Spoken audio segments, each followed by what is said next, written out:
Nakaiskapong kanhi barangay kapitan sa Lugo, Borbon, Cebu. Napatay dito sa Morsia Negros Occidental.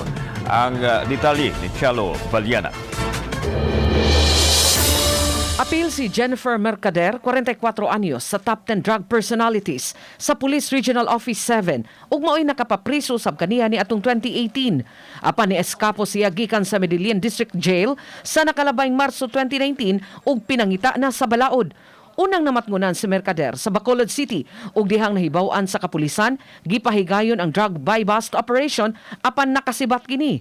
Sa hiniusang puwersa sa kapulisan sa Region 7, 6, PNP Drug Enforcement Unit ug Morsia Police natigayon ang manhunt operation. Apan giingon ni sukol si Mercader sa kapulisan nga niresulta sa iyang kamatayon.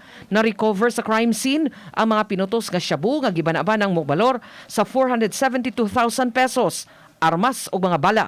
Nag-abang si Mercader sa barangay Minuyan, lungsod sa Morsia Negros Occidental ug way nakaila kaniya.